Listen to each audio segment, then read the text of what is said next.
Ramai yang tanya aku macam mana nak jimat elektrik bila guna aircon bang.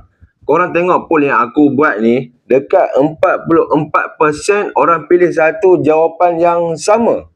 Tapi, betul ke pilihan ramai ni yang paling kuat makan current, yang menyebabkan bil elektrik korang tinggi melambung-lambung? Ke sebenarnya ada pembunuh senyap lain yang korang tak sedar?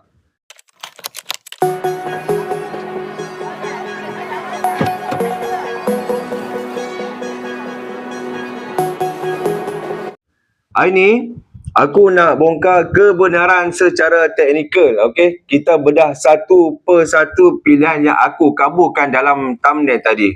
Jom. Pilihan pertama, set suhu 16 darjah Celsius memanjang-manjang, korang set 16. Seperti yang korang lihat, aku sendiri set 20 darjah Celsius saja. Cuba korang bayangkan korang set 16. Ini tik. Ini kesilapan paling biasa orang buat. Ramai ingat, lagi rendah korang set suhu, lagi cepat bilik sejuk. Secara hakikatnya, aircon tu tetap keluar suhu yang sama je. Cuma dia pasal kompresor kerja tanpa henti sampai bilik korang capai suhu yang korang set. Contohnya korang set 16. Selagi bilik korang dia tak baca suhu 16 darjah Celsius, selagi itulah kompresor dekat luar sana terus bekerja tanpa henti.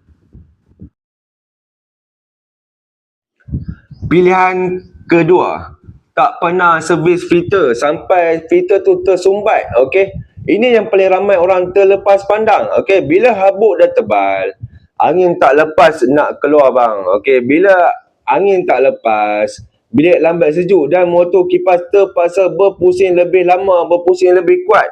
Ibarat korang bernafas sambil pakai mask, ataupun korang berlari sambil pakai mask.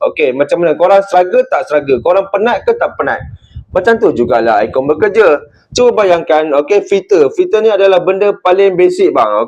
Benda paling basic yang kita kena servis 2 minggu sekali, paling malas pun sebulan sekali. Filter ni wajib kena servis. Bila korang tak servis, habuk tebal, macam mana dia nak dapatkan suhu yang korang nak?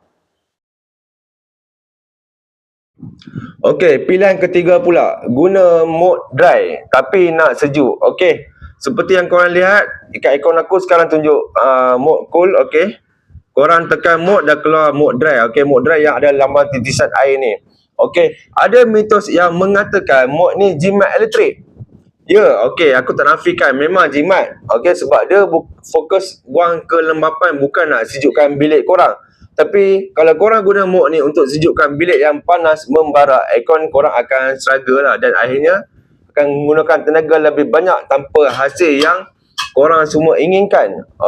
Itu sebenarnya mode dry. Mode dry ni kalau korang guna tak kena masa, memang sia-sia saja.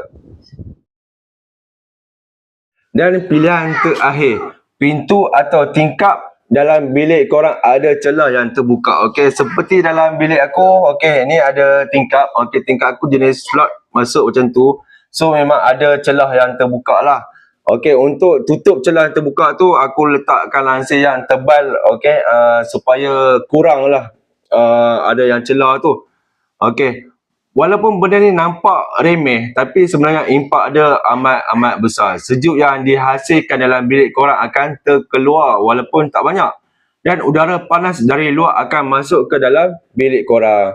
So, aircon korang akan terus-menerus bekerja nak sejukkan dunia luar. So, memang kat sini memang poket korang lah yang akan bocor nanti.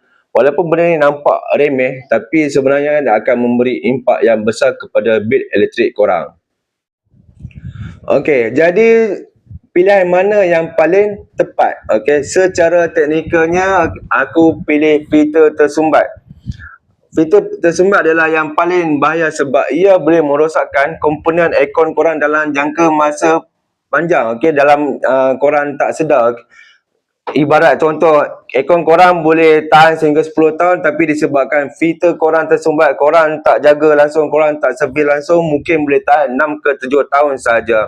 Dan yang paling parah sekali, disebabkan filter saja, benda yang paling basic untuk korang servis, bil elektrik korang meningkat naiknya. Okey, itu bagi pilihan aku lah. Okey, dan ada pilihan-pilihan yang korang seperti korang set 16. Okey, itu terpulang kepada korang, tapi secara teknikalnya aku pilih filter tersumbat yang akan menyebabkan, contoh yang pertama adalah bil elektrik korang naik, dan kedua, jangka hayat aircon korang akan pendek.